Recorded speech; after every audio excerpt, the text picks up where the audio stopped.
So unfortunately, we're not in class, so I won't be able to share my delicious cookies with you. But I'm still going to walk through my experiment and the steps that I took in order to complete this project. So when this was first introduced, I knew that I wanted to do something intriguing and engaging for me that wouldn't completely bore you guys to death. So I sat down with my brother and started bouncing ideas off of him and brainstorming until I eventually got to the idea that I wanted to do, which was something to do with, you guessed it, cookies. Now, at this point, I knew that I wanted to change one ingredient in the cookies throughout the experiment and test them for something quantitative so that I could create graphs, charts, and tables. This was kind of hard to come up with what to test for because, after all, we are talking about cookies.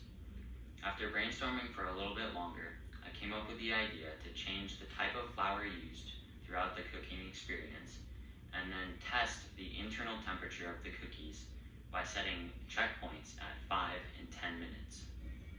I set these checkpoints because I know that it usually takes cookies around 10 to 15 minutes to cook in my oven.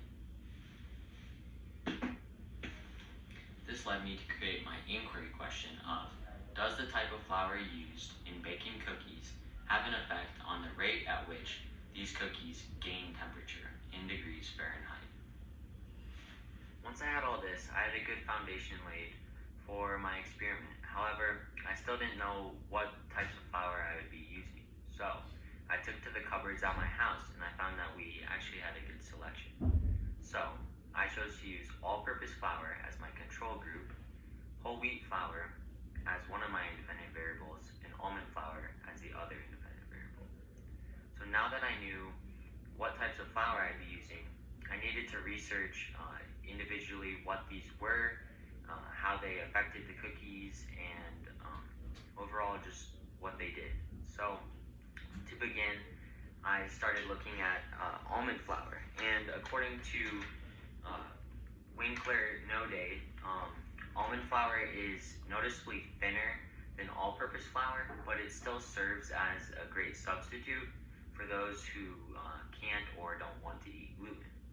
I also found that according to What's Cooking America, Nodde, which is supposedly America's most trusted culinary resource since 1997, that almond flour is great for pastry crust and cookies because of its thin and because of how thin it is and just the texture. It allows for a flaky crust and an overall flakiness. So this helped to reveal to me the noticeable differences between almond flour and all-purpose flour and how it was thinner and less dense. This helped me to predict how the almond flour would react in my experiment, and it allowed me to predict that it would start off at a lower temperature but increase faster due to the fact that the flour holding the cookie together was a lot thinner, meaning that the heat could reach the center faster. Next, I researched whole wheat flour, its density, its thickness, etc. And I found that according to Food Network, whole wheat flour is made when components that are usually taken out, such as the germ, which is the embryo of the wheat, and the bran, are left in the wheat or left in the flour instead of being taken out to form the all-purpose flour. So this results in more protein-packed flour that creates heavier and denser baked goods. So I really took grasp to that last bit of knowledge, and it helped me really form my hypothesis because knowing that the flour creates heavier and denser goods, I knew that this would allow the cookie to increase at a more exponential rate because the heat would take longer to reach the center of the cookie due to the fact that the cookie itself is denser, meaning that it would take longer for the heat to reach the center, but once it does, it would increase, the temperature of the cookie would increase exponentially faster. So Lastly, I researched all-purpose flour to double check what I already knew or thought that I knew, and I found that it is the most widely used flour because it's a middle ground between thick and thin flour, meaning that this would be the most constant rate of change due to the fact that the cookie's not too thick, but it's not too thin, to where the heat reaches the center in between the two times. So I predicted that this would be the most linear rate of change. Now that I had all the pieces in place, it was time to actually perform the experiment. I made all 3 batches, all-purpose, whole wheat, and almond, using the same exact ingredients and the same measurements, except, of course, the type of flour. Now, each batch underwent 3 trials, and each trial consisted of putting 3 cookies in the same placement on the cookie sheet, and then sticking that in the oven at 360 degrees Fahrenheit, and then checking them and then checking the temperature at the checkpoints of 5 and 10 minutes. I repeated all 3 trials for all 3 batches, and then recorded all the data. Here's a quick little video of me performing all of this.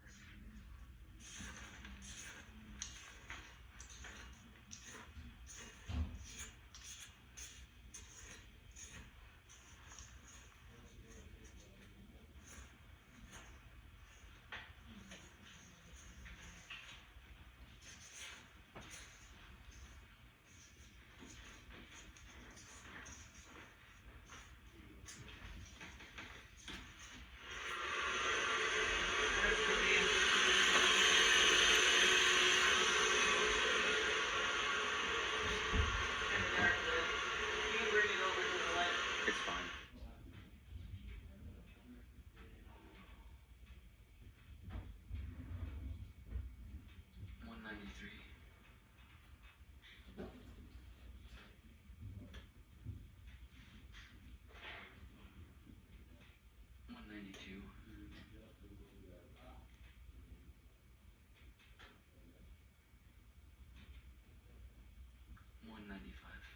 So now that you guys saw how I conducted my experiment and all the intricacies, it's time to review my data. So I'll pop it up here on the screen, but if you want to check it out further for yourself, there should be in the Google Classroom another link to go to it. For all-purpose, the whole average for the 5-minute check-in was 129.67 degrees Fahrenheit, and for the 10-minute average, 195.33 degrees Fahrenheit, which is a rate of change, or a change of 65.66 degrees Fahrenheit. And then for the whole week, we have a 5-minute check-in average of 108.67 degrees Fahrenheit, and a 10-minute check-in average of 193.33 degrees Fahrenheit, which is a change of 84.66 degrees. And then for almond, we have, for the almond flour, for the 5-minute check-in, we have an average of 111.33 degrees Fahrenheit, and a 10-minute average of 180.33 degrees Fahrenheit. And this is a degree change of 69 degrees Fahrenheit. So now, besides the numbers, what does this all mean?